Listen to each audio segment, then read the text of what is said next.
Morning बेटा। बेटा अपना ना आज का टॉपिक है लॉ ऑफ केमिकल कॉम्बिनेशन।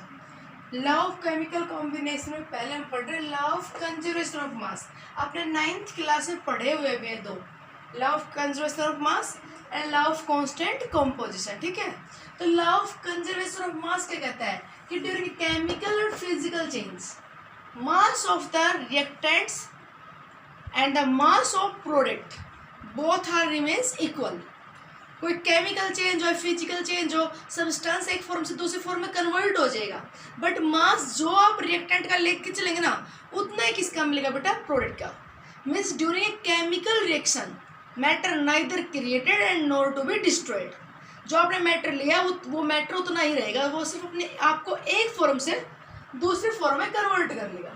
मान लीजिए हमने कार्बन लिया, सपोज कर लिया 40 ग्राम, ऑक्सीजन ले ले, मान लीजिए हमने सपोज कर लिया भाई 12 ग्राम, यहाँ से CO2 बना। तो अगर ये टोटल आपने लिया है 40 + 12, ये ले लिया, मैं सपोज 32 ले लिया, ठीक है। तो अगर हमने टोटल लिया है मान लीजिए 40 + 32 62, सारा अगर रिएक्ट कर गया तो प्रोडक्ट जो बनेगा वो भी क्या मिलेगा आपको, 62। जितना हम लेके चलेंगे रिएक्टेंट, प्रोडक्ट अपने को उतना ही मोल मिलेगा। अब यहाँ पे कार्बन ले लिया मैंने ये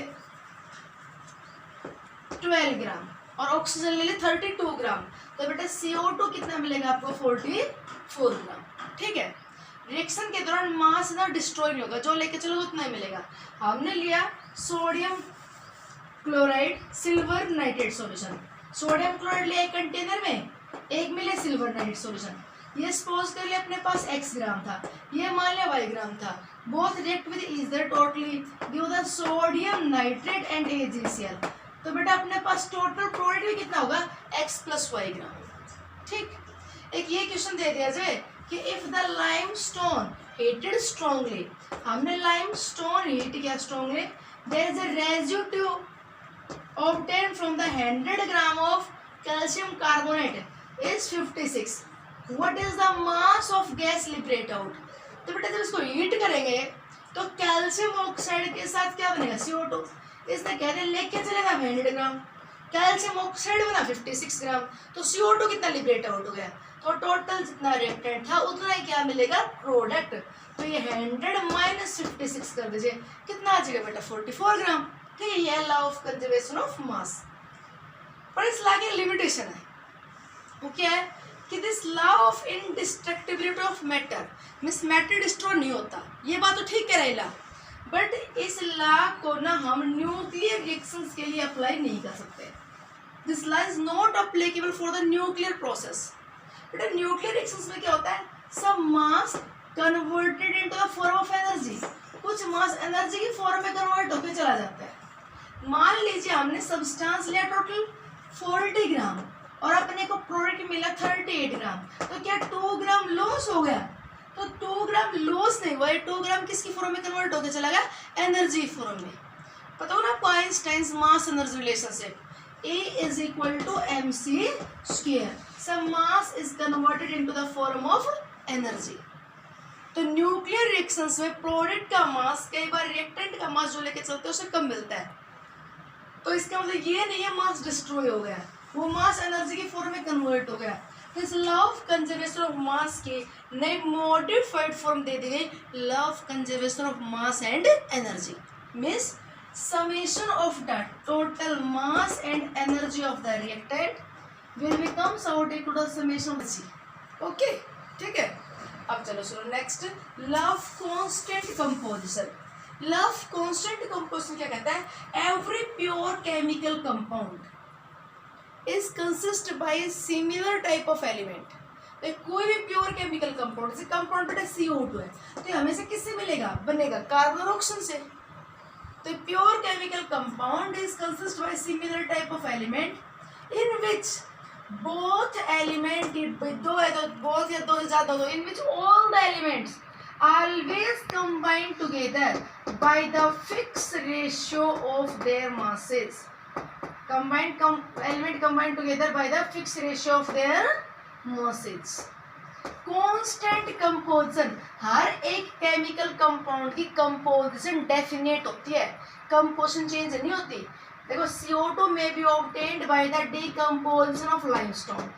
You know limestone dissociate and give us CO2. CO2 may be produced by the burning of carbon. CO2 may be produced by the burning of any other fuel like methane. methane ये burn होता है carbon compound तो भी CO2 बनता है, ठीक है. CO2 is produced during the fermentation of glucose. पता है आपको सुक्रोज से बनता है ग्लूकोज फ्रक्टोज, और जब फर्मेंटेशन होती है तो ग्लूकोज से C6H12O6 से क्या बनता है CO2 प्लस इथाइल अल्कोहल. याद होगा ना. तो मैं ये बताना चाह रही हूँ whether the source of CO2 out of this any. CO2 आप इनमें से किसी भी सोर्स से ऑब्टेन कीजिए, हमेशा CO2 में कार्बन और ऑक्सीजन की बेटा बाई मास रेशियो क्या रहेगा फिक्स. जैसे अगर अपने पास CO2 है, CO2 में 1 मोल कार्बन है, मीन्स कितना मास है 24 ग्राम. 1 मोल ऑक्सीजन है, कितना मास है 32. ऑक्सीजन एटम्स 2 मोल हो गए ना. ऑक्सीजन एटम कितने हैं 2 मोल, ठीक है. तो 16 32. तो बेटा बाई मास रेशियो कितना हुआ, कार्बन 24 ऑक्सीजन 32. तो क्या गया 3 8 क्या कर दिया.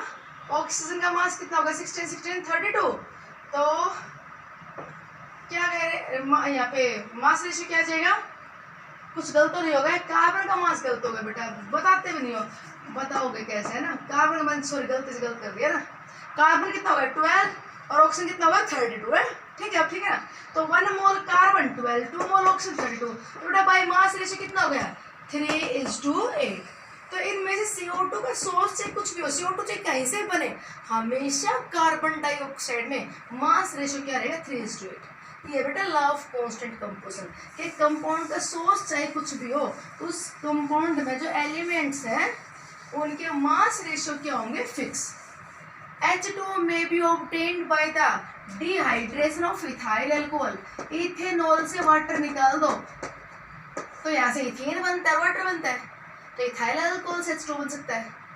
H2O is obtained also by the कैसे बनता है when the glucose and fructose combine together.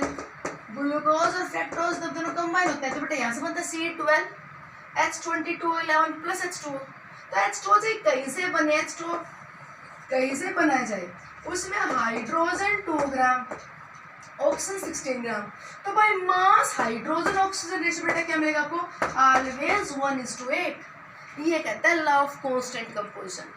Every pure chemical compound consists by same element in which these elements combine together by the fixed ratio of their masses whether the source of compound may be any. Clear? अच्छा अब यहाँ से सुनो limitation of the law of constant composition. इसकी limitation क्या है बेटा. This law is not applied for the isotopes. We can not apply this law for the isotopes. हम इस लॉ को आइसोटोप्स के लिए अप्लाई नहीं कर पाएंगे. आइसोटोप्स का पता है atomic number same but mass number is different. मान लीजिए हम एक तो ले कार्बन डाइऑक्साइड में कार्बन 12 आइसोटोप, और एक बेटा कार्बन का कौन सा आइसोटोप ले हम कार्बन 14. तो क्या अब भी मास रेशियो फिक्स रहेगा. देखो यहाँ पे क्या 12:32 रेशियो 3:8.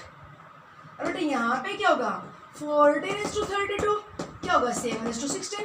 तो अब तो मास रेशियो चेंज हो गया है. तो ये भी CO2 ये भी CO2.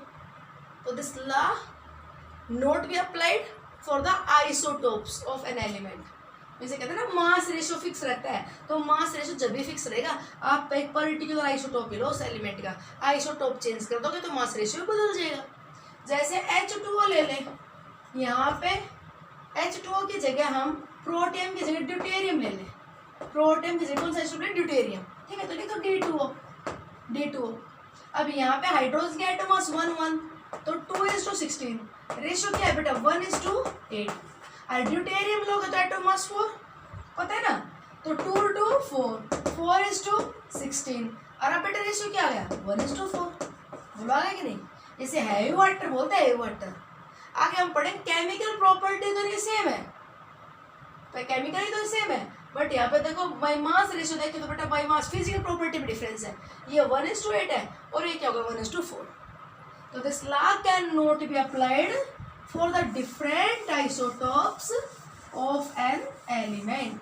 नेक्स्ट ये बेटा कई बार एक कंपाउंड है ना वो हम लेके चलते हैं जैसे मान लीजिए कंपाउंड ले लें हम, कार्बन हाइड्रोजन ऑक्सीजन से बना हुआ acetone, nail paint remover acetone है ना, प्रोपेनोन इसका केमिकल नेम है।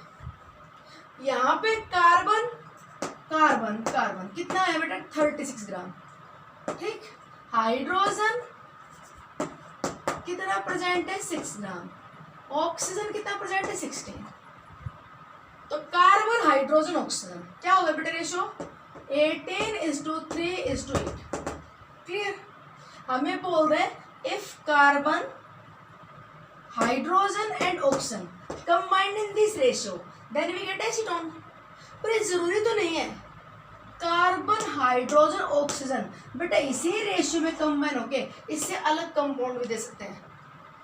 When some element combine together by the fixed ratio of their masses, then we get a particular compound. ये कहता है ला, but there is a fixed ratio of masses. Compound note में भी particular, कई बार compound एक नहीं उससे अलग भी बन सकता है। जैसे अगर बात करें CH3 CH2 CHO, तो बेटा यहाँ पे देखो कार्बन हाइड्रोजन ऑक्सीजन का रेशियो इसमें देखो क्या है 12 12 24, कार्बन 336, हाइड्रोजन 6, ऑक्सीजन 16। अब बोलो बेटा रेशियो वही है कि नहीं। तो carbon hydrogen oxygen combine in this ratio may be give this और may be give this, compound दो अलग अलग भी बन सकते हैं, ठीक है। तो क्या बताए प्योर केमिकल कंपाउंड में एलिमेंट्स का बाय मास रेशियो फिक्स होता है, ये ला अप्लाई नहीं होता आइसोटोप्स के लिए। और दूसरा ज़रूरी नहीं है कि फिक्स रेशियो में आपको एक ही कंपाउंड मिले, उसी रेशियो से आपको कोई दूसरा कंपाउंड भी मिल सकता है। एक और एग्जांपल देख लो इसका, C2H5OH carbon hydrogen oxygen, carbon 24 hydrogen 6 oxygen 16। अब बेटा अगर हम ले कंपाउंड CH3OCH3 मिथोक्सीमीथेन, देखो अब यहाँ पे भी carbon hydrogen oxygen, carbon 24 hydrogen 6 और ऑक्सीजन 16। अब बताओ इसी रेशियो में आपको कार्बन हाइड्रोजन ऑक्सीजन जोड़ने से इथाइल एल्कोहल भी मिल सकता है, इथेनॉल मिल सकता है, ठीक है। तो मेन पहला फिर सुन लीजिए, always in A compound elements combine together by the fix ratio of their masses, ठीक। मास रेशियो क्या होता है fix, but the law is not applied for the different isotopes of an element if are taken. Okay. Next love, ये दोनों law आपने 9th class में पढ़े हुए थे।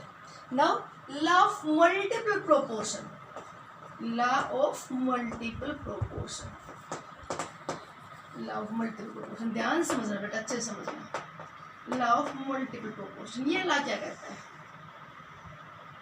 ये लॉ कहता है when two elements any two elements, when two elements combine together, when two elements combine together, these can give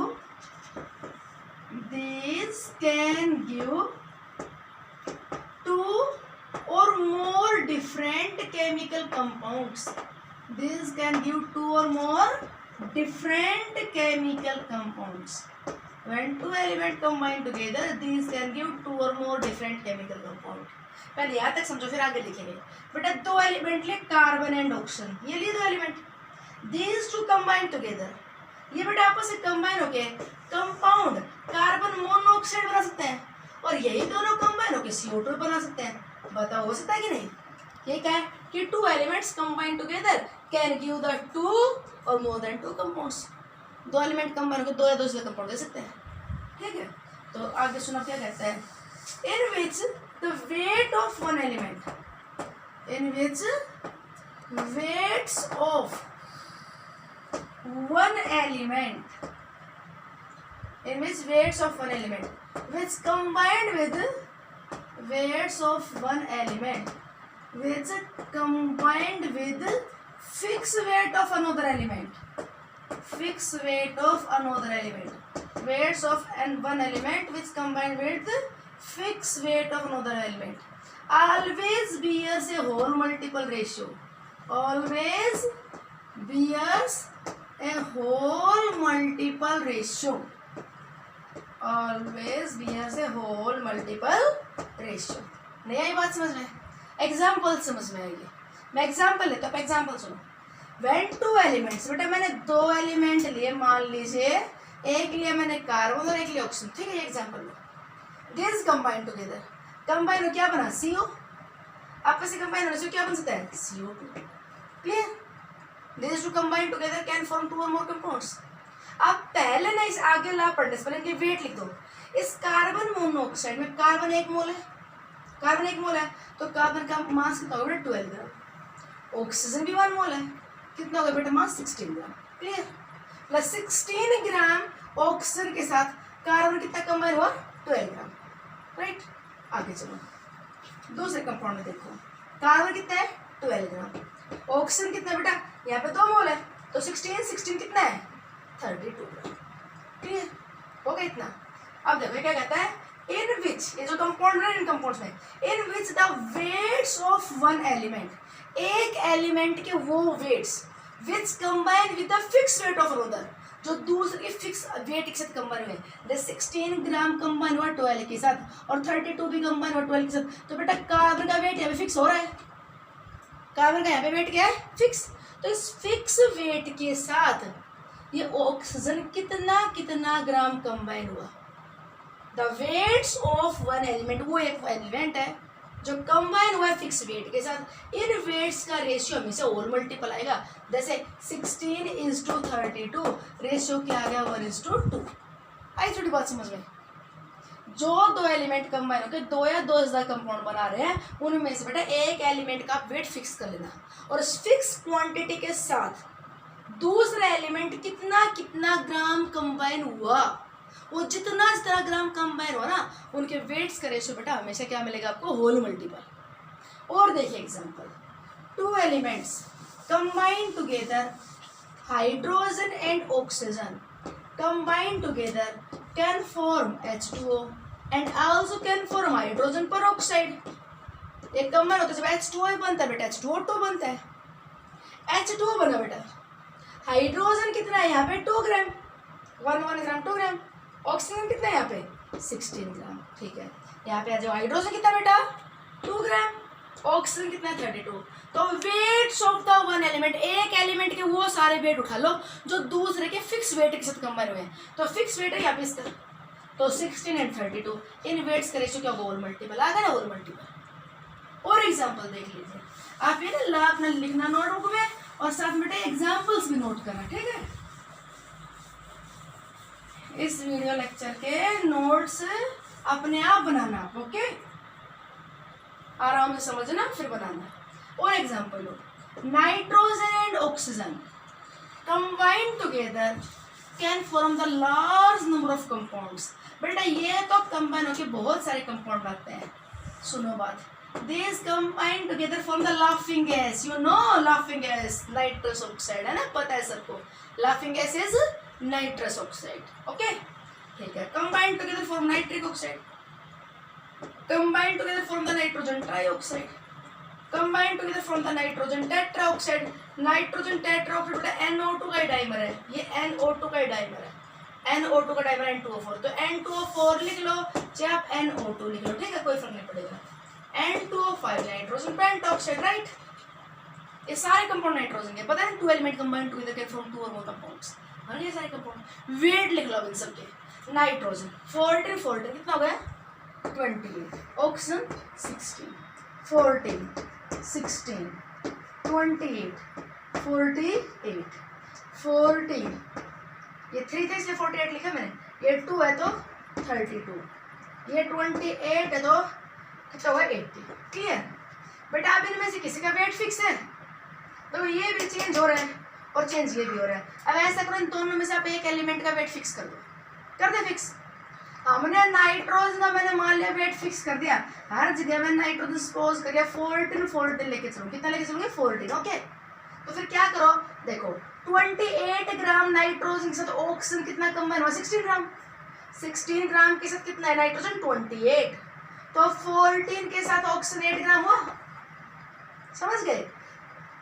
28 के साथ 2 के साथ 14 28 के साथ कितना ऑक्सीजन 16, तो 14 के साथ कितना हुआ बेटा 8, 14 के साथ कितना है इस वाले कंपाउंड में 16, 28 के साथ 48, तो बेटा 14 के साथ कितना हुआ, 28 का हाफ बताओ 14, तो 48 का हाफ कितना होगा 24, बात समझ रहे हो, देखो ये N2 28, O3 48, तो 28 के साथ 48, तो 14 के साथ 24, ठीक, 14 के साथ 32, 28 के साथ 80, तो 14 के साथ 40। मैंने क्या कर दिया, यहाँ पे वेट फिक्स कर दिया नाइट्रोजन में 14 14 14, तो हर 14 ग्राम नाइट्रोजन के साथ ऑक्सीजन कितना कितना कंबाइन हुआ, 8 16 24 32 40। बेटा और मल्टीपल रेशियो है कि नहीं, 1:2:3:4:5। आई बस समझ में, the weights of the one element which combine with the fixed weight of another। यहाँ पे देखो रियल में, फिर आप दोबारा सुन लो एक बार लास्ट में, रियल में क्या है, इधर देखो N2 तो 28 के साथ 16, तो 28 के साथ 16, तो 14 के साथ 8 है, ये 14 के साथ 16 है, ये 28 के साथ 48, तो 14 के साथ कितना है 24, ये 14 के साथ 32, और बेटा ये 28 के साथ 80, तो 14 के साथ कितना है 40, तो ये रेशियो क्या गया, वो मल्टीपल। ठीक है, हमने आज 3 लॉ पढ़े, law of conservation of mass, law of constant composition और law of multiple proportion. Next law next video में। Okay, thanks.